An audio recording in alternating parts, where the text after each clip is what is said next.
Hello, everyone, and welcome back to Yes, I'm a Mom. My name is Tanisha Lacey, and it's been a whole week, and I haven't been able to actually record any of my random episodes like I normally do because I've been really busy this week, and it's been a short time, but already it feels like it's been forever.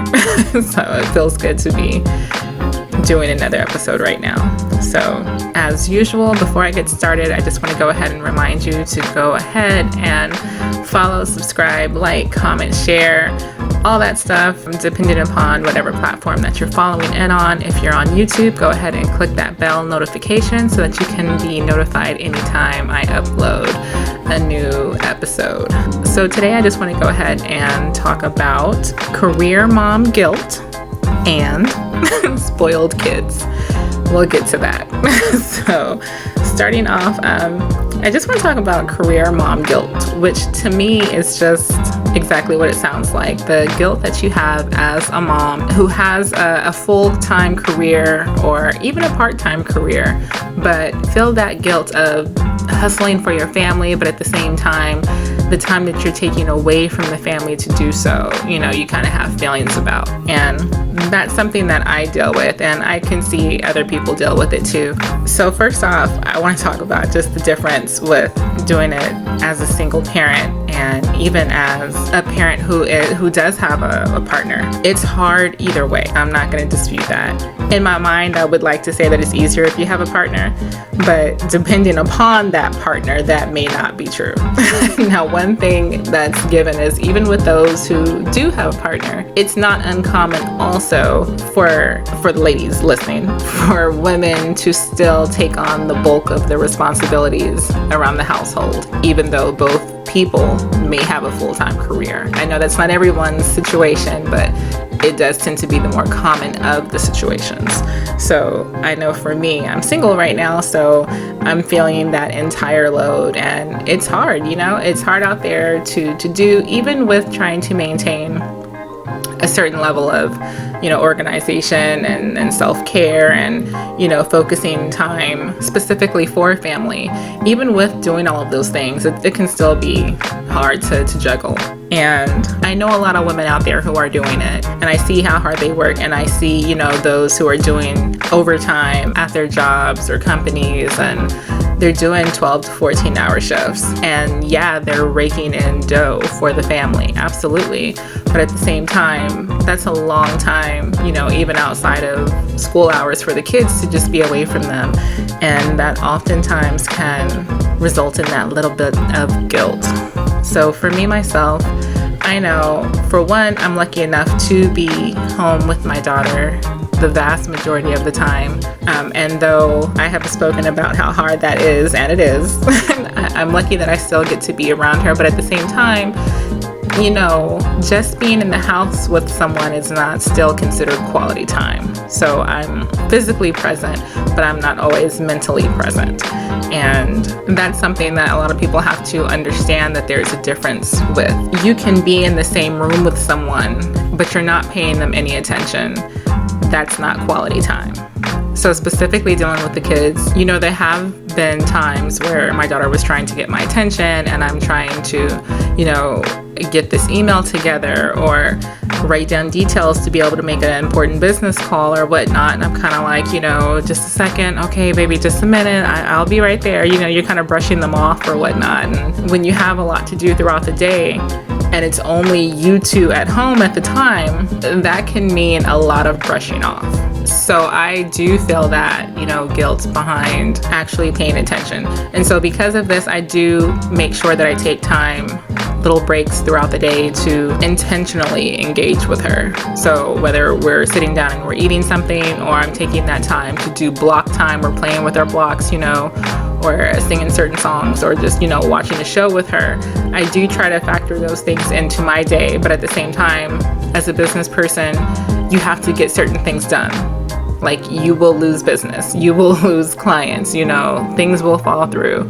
So you kind of have to be on it. But for that time that you're really out there trying to get things happening, let's be honest, you're not completely fully paying attention.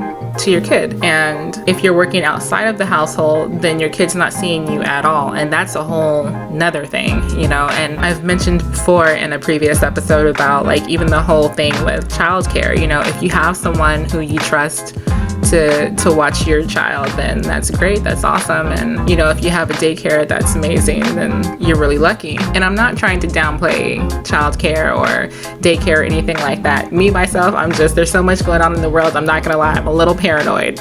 So I really didn't want my daughter to go into those kind of programs, but I know that she at some point probably will have to.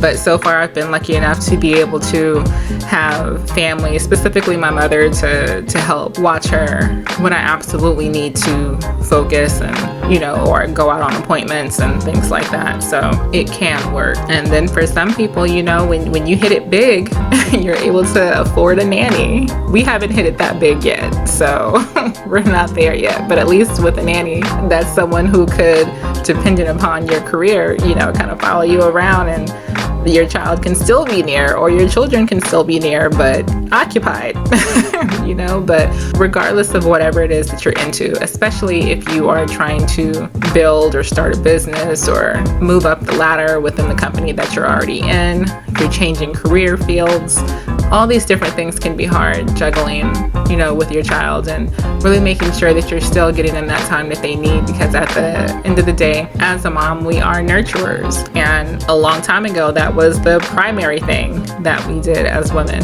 And now we've taken on so many other aspects and roles and titles and responsibilities or whatnot. And despite all of that, the role within the household has not changed. You know, you're still supposed to be there for everything and everyone, and make sure everyone's tended to and fed and clothed and bills paid and all of that. So I just want to say mom guilt is a real thing. You know, I'm sure there's dad guilt too, but I feel as though moms probably feel it a little bit more. But overall, I think the main thing is to remember why we're doing it. And that's probably the thing that gets me through those moments where I am feeling a little bit guilty, because love is everything. You know, obviously we all need love. Your kids need love, all of that. But you also need to be able to provide as a parent, and you cannot do that without working. So whether it's for a business or a company or yourself, you have to put those hours in, and that's just how it is. You know, even today, I can still see the effects of the overcompensation from my own mother in regards to me and my brother. Because I remember when we were younger, I'm older than my brother by 3 years, but even when we were younger, my mom being a single parent too, you know, there were times briefly in our childhood where she had to work more than one job to make sure she was keeping up with all the bills and everything. And that was time where when me and my brother were old enough where we were at home, you know, by ourselves. And that's just the way it had to be for mom to be able to make sure everything was taken care of and tended to. So I noticed that even now as adults, there is nothing that she won't do for us, like not just in a regular parent way, but she's even said to us before, you know, that she felt guilty about all that time that she wasn't there. There was a lot of moments that she couldn't be there for us because she had other things to do. And so I see how even with, you know, with my daughter, with my son, how she really caters to us today as full-grown adults and with my kids, you know, in ways that are specifically tied to that feeling that she had for not being there when we were younger.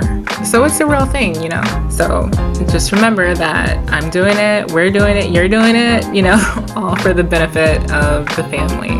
So just know that if you too deal with mom guilt, career mom guilt, that is, then you're not alone, and I believe it's very common. Now, going on to the next thing with spoiled kids, which can sometimes, I think, slightly tie into the previous topic, only because I think the main thing with spoiled kids, and I'm not talking about spoiled like you just give them anything to shut them up when they're being brats. I don't know what that is, and I'm not okay with that.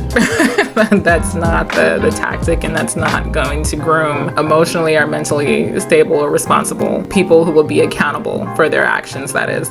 But I mean like the overcompensation for either A, the things that you yourself didn't receive as a child, or be because you're not spending, or you feel as though you're not spending enough time with them, that you then feel the need to give them too much of any good thing or anything that they want. Overall, the thing to remember is that not just in the moment of giving them something that makes them feel good or makes you feel good to give them, but think about in the long run the kind of human being that you are raising and the kind of values that you're teaching them by doing these things. And do know that different things that you do, no matter how subtle it is, and you may not even notice or even, link two things together to think that doing this is going to lead to this over here, but it can. So like, for example, and I'm just thinking of this, off the top of the head, so this may not be the best example, but say you grew up in a household where your family didn't have a lot of money, and so now that you have a child, you make sure that you get your kid, the best, coolest new pair of sneakers every time a new pair comes out. And for you, that's you showing love and feeling as though you're doing something that your parents weren't able to do for you. Now, the blessing in it is that you're capable of doing that and that you have the finances and resources to do so.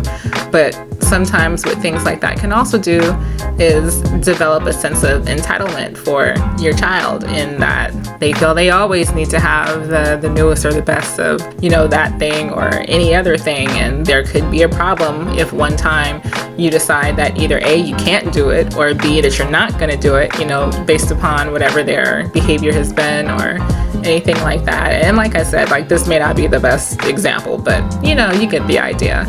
There are certain things and views of entitlement or even weaknesses. Sometimes we can over coddle our kids. There's nothing wrong with nurturing and caring and being there emotionally, but sometimes we can overcompensate for the feeling of a lack of support when we were younger, and then over coddle our child to the point where they don't then know how to handle things and crumble apart when anything happens their way. Anything comes their way that's some sort of adversity or an issue, or even little things like letting them win when playing certain games. Yeah, that's okay to do sometimes, especially if they're young. But there are certain aspects of the real world that a kid is going to need to understand and accept. And sometimes we try so hard to shield them from the realities of the world that we don't realize that we're actually doing them a disservice. So there really is a thin line to keep in mind with some of the ways that we choose to spoil or shelter or shield our kids. Yes, you definitely want to keep them protected, and you want to keep the negativity as far as possible. And of course, we always want to do whatever is the best for them. But sometimes even with those best intentions in mind, it could be something that, shapes and shifts them in the future in a way that's maybe not the most practical and logical trait for them to have as an adult in the real world. Entitlement is definitely not something you want them to have. That's not a positive one at all. Overall, though, these are just two things that had been on my mind throughout this week. Things that I had been experiencing in terms of the career mom guilt, and also some of the things that I noticed even with my daughter within trying to deal with her in certain situations, and also things that I've seen with others. And in my mind, as I'm watching it, I'm already looking into the future, like I can see how that's going to turn out, So at the end of the day, though, it's your life, it's your family, we're all entitled to do things how we want to and how we see fit. So, just best luck to us all. And just try to keep in mind that child that you're raising, the child that I'm raising, they're all going to have to join adulthood one day. And we can only hope that what we did was good enough, for them to become beneficial human beings to the rest of the world. So to go ahead and close up, I just want to go ahead and remind you again to go ahead and click like, subscribe, share, comment, depending upon whatever platform that you're listening in on. If you want to go ahead and leave me a personal message, you can do that by emailing me at yesimthemom@gmail.com. And also go ahead and let me know if there are any other topics that you would like to hear me talk about. I know I kind of talk about mostly parenting or motherhood right now, but there are some things that I occasionally want to talk about that are different topics, but I'm trying to kind of kind of keep it geared towards one direction right now. But if you wouldn't mind hearing other topics outside of motherhood or parenting, do feel free to let me know that, and I will definitely start doing that because I kind of want to anyway. So you guys take care, and I will catch you later. Be safe out there. Bye.